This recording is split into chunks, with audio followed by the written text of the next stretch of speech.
Thank you. I guess just a sort of status check. Pat joins you guys on the team. Is he able to do any more than the kind of the walkthrough you'd mentioned a Wednesday afternoon?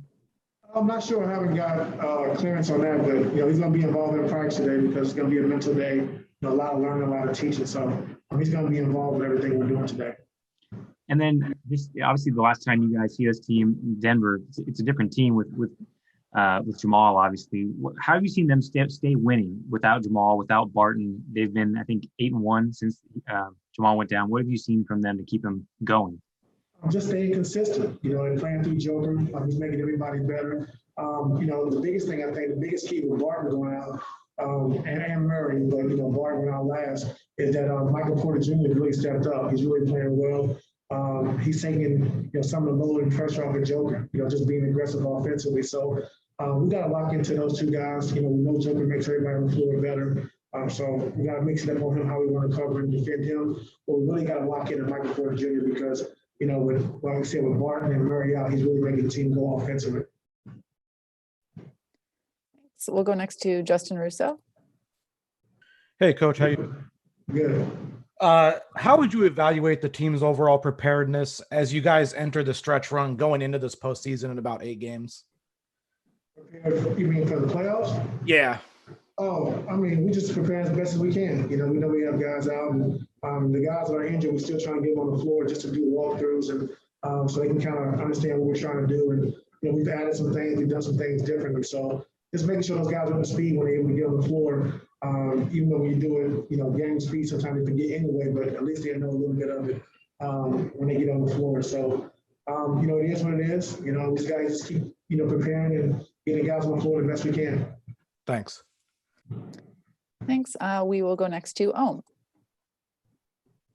Hey, Ty, what up? Just wondering, do you think Kawhi will play tomorrow? I hope so. I'm not sure, as of right now. We'll know more today, once we get through practice and seeing, what he does in practice and how he's able to move. And we'll kind of go from there. And also, has Serge progressed beyond 5-on-5 yet? But I don't know if there's any more progression outside of 5-on-5.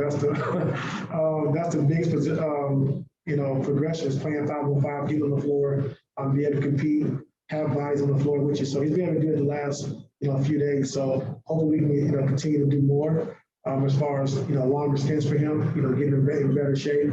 But he is feeling better. Thanks, Ty. Yeah, yes, sir. Thanks. Next, we'll go to Law.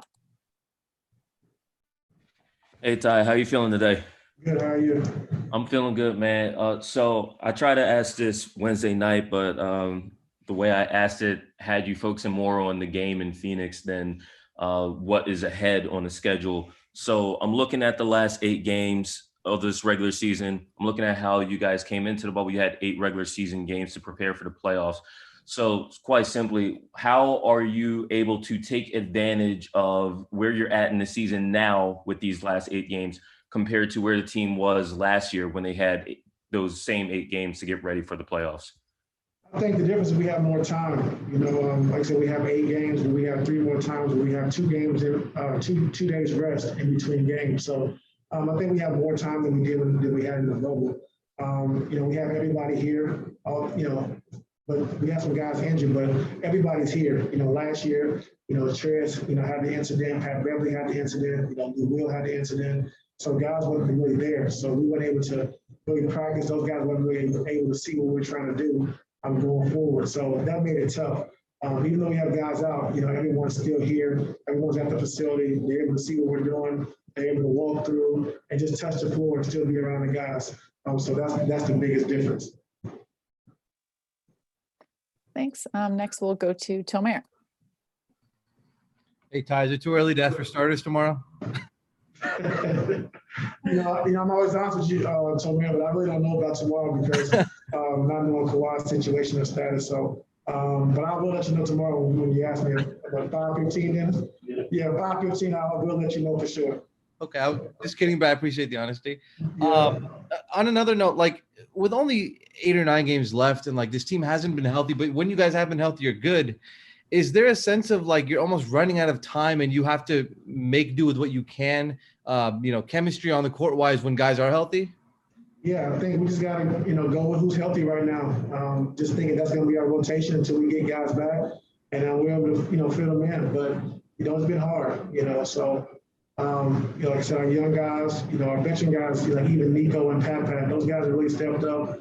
Amir, Terrence, Luke, those guys have really stepped up as well. So they got the experience. So it's a little different than, it was last year because, we had to play different lineups because guys were gone and we really didn't have a lot of time to play those guys in those lineups during the regular season. So everybody's touched the floor, everybody's played with each other.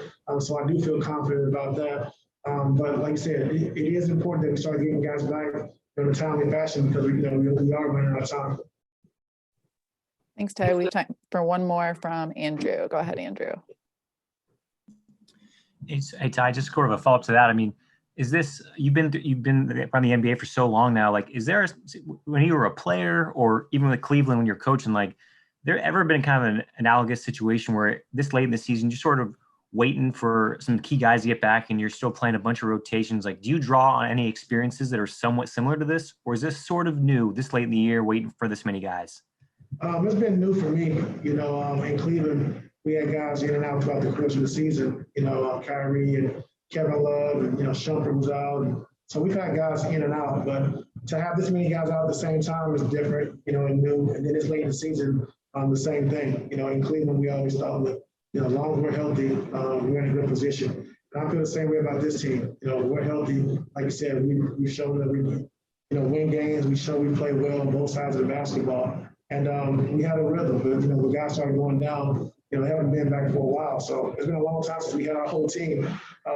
But like I said, these guys have been plugging away, and when we get to the playoffs, who we got is who we got, and we're gonna be ready to roll, no matter who's on the floor.